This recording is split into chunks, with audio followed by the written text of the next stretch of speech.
Assalamualaikum warahmatullahi wabarakatuh. Sahabat beriman, tahukah kalian makhluk yang meninggal terakhir saat hari kiamat? Makhluk yang meninggal terakhir saat hari kiamat termasuk dalam kelompok makhluk yang dikecualikan kematiannya dari Allah Azza wa Jalla usai sangkakala ditiup malaikat Israfil. Hal ini diungkap dalam surah Az-Zumar ayat 68 yang berbunyi sebagai berikut. Yang artinya, dan sangkakala pun ditiup, maka matilah semua makhluk yang di langit dan di bumi kecuali mereka yang dikehendaki Allah. Kemudian ditiup sekali lagi sangkakala itu, maka seketika itu mereka bangun dari kuburnya, menunggu keputusan Allah. Mengutip buku Dahsyatnya Hari Kiamat karya Ibnu Katsir, tiupan pertama, Nafhatus Sa'ki, menyebabkan guncangan yang hebat sebagai tanda kehidupan di dunia berakhir. Namun, orang-orang yang dikecualikan tersebut tetap hidup di sisi Allah Azza wa Jalla dalam keadaan diberi rezeki. Sahabat beriman, orang-orang yang dikecualikan dalam surah Az-Zumar ayat 68 ini terbagi dalam sejumlah pendapat di kalangan para ulama tafsir.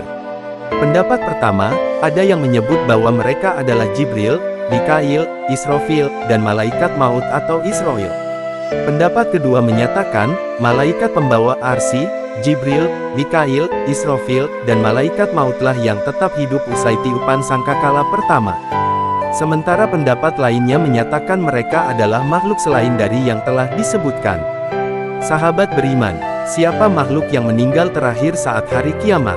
Berdasarkan keterangan hadis, makhluk yang meninggal terakhir saat kiamat dapat dipastikan berasal dari kalangan malaikat yang bertugas. Dikutip dari Ibnu Katsir dalam buku Dahsyatnya Hari Kiamat, saat sangkakala ditiupkan, Allah Subhanahu wa Ta'ala memerintahkan malaikat Israfil untuk memberikan tiupan kematian. Israfil pun meniupnya sehingga semua yang ada di langit dan di bumi mati termasuk dirinya kecuali orang yang dikehendaki Allah Subhanahu wa Ta'ala. Tulis penjelasan dari Ibnu Katsir. Allah Azza wa Jalla berfirman kepada malaikat Israfil meski dia maha mengetahui siapa yang masih hidup. Malaikat Israfil pun menjawab, engkau zat yang maha hidup, pembawa arsimu, Jibril, dan Mikail. Lantas, Allah Azza wa Jalla memerintahkan malaikat Israfil untuk mencabut ruh malaikat Jibril, malaikat Mikail, dan malaikat pembawa arsy secara berurutan. Hingga malaikat Israfil menjadi satu-satunya makhluk Allah Subhanahu wa Ta'ala yang tersisa pada hari kiamat.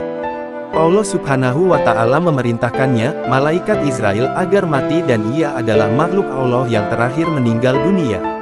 Salah satu dalil yang menjadi bukti bahwa para malaikat juga termasuk makhluk Allah Azza wa Jalla yang menemui kematian disebutkan dalam surah Al-Qasas ayat 88. Allah Subhanahu wa Ta'ala berfirman, yang artinya, dan jangan pula engkau sembah Tuhan yang lain selain Allah. Tidak ada Tuhan yang berhak disembah selain Dia. Segala sesuatu pasti binasa, kecuali Allah. Segala keputusan menjadi wewenangnya, dan hanya kepadanya kamu dikembalikan.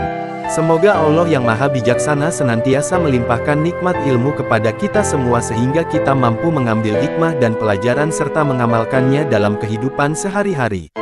Wabillahi taufik wal hidayah. Wassalamualaikum warahmatullahi wabarakatuh.